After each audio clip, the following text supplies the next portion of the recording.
Hi, Art Service. Today we're going to talk about content strategy as an art career.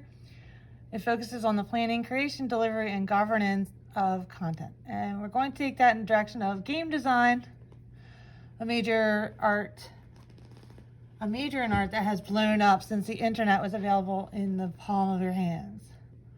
Before, it was like working for Nintendo or PlayStation or whatever handheld console there were, but now that the internet's on everyone's phones and people are playing games and downloading apps, it's actually one of the fastest growing art majors, game design. But you don't just design a game. You don't go up to someone and say, like, I think we should play Chutes and Ladders on an app. There's content strategy. You have to develop your plan. It's more for marketing. It's a creative type job. It involves artists, but it's more marketing. So you're going to market a product, and before you can build a product or present a product or do programming on a product, you need investors. Content strategy helps you get approved for the money it takes to actually produce what you need to do. In this case, it's going to be a video game. So if you don't have a packet, I'm here to show you how to do it with line paper or blank paper. You're going to write content strategy at the top, your name,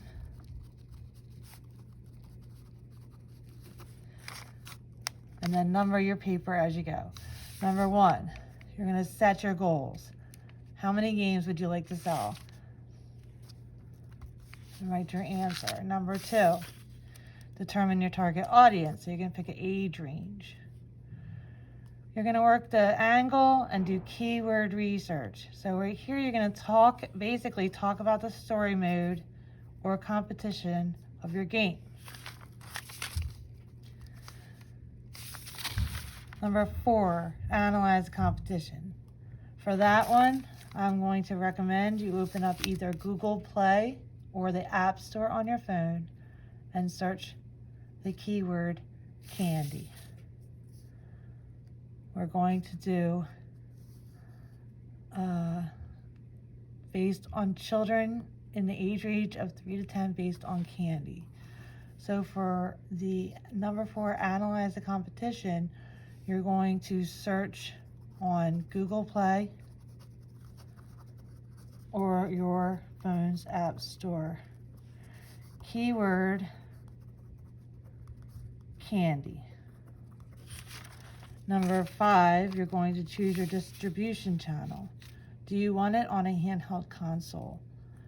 Do you want it on an Apple app, Google Play, Android? Maybe you just want it for common app use. This is where you tell me. Number 6, you're going to develop an editorial calendar. That's just a fancy word for saying timeline. So introduction, development, programming, production. I've given you a very unreasonable timeline of 8 weeks. Split 8 weeks into these things. Still on that paper, I wrote my name and content strategy at the top. I'm now at number 6. I didn't fill in numbers 1 through 5 yet. This is where I need to fill in for number 6. Pause the video if you have to. Number 7 is something we're familiar with. Number 7 is your building credibility. You're making that all too famous prototype. So you're going to, if you have a blank or line sheet of paper and you don't have the packet, you can draw the similar size square. Okay? You need to come up with a title for the title screen, okay? So that's important. I'm going to call mine Candy Rush instead of Candy Crush. I'm pretty sure that if this was real life, I'd be sued by Candy Crush. But, no, let me just show you what I came up with. Okay, let's start at the beginning. I set my sights high.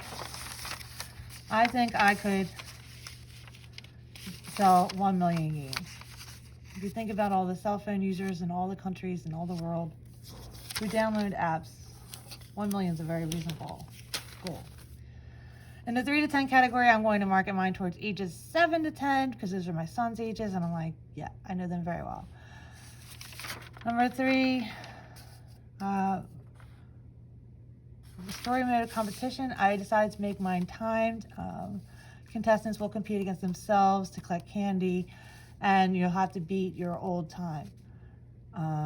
It's a race against yourself.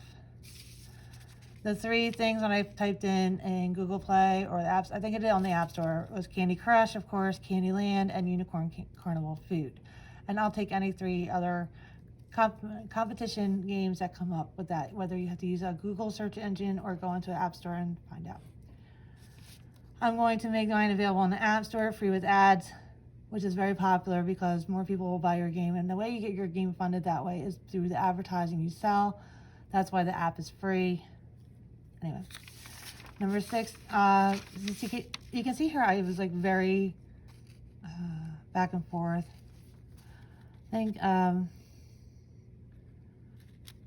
I needed the most amount of time for the programming with the coding, and I only put production in the 1 week.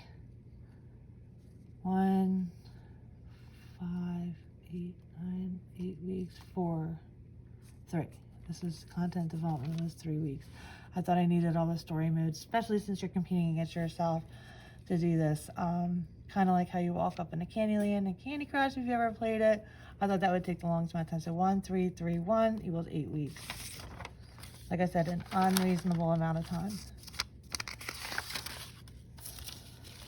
That was number 6. Number 7, building credibility. Here's my prototype. Like I told you, I kind of took off the word Candy Crush. I took the C off, now it's Candy Rush, because you're rushing around to collect candy.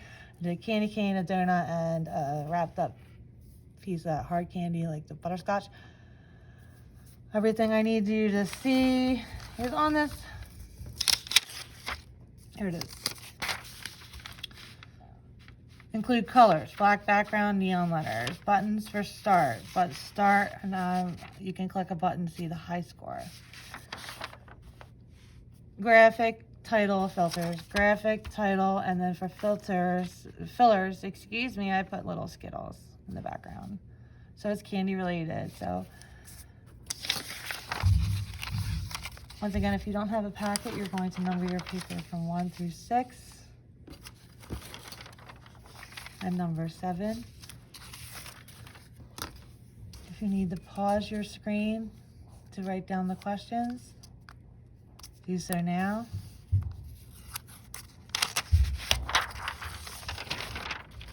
And pause it again now. This is for content strategy.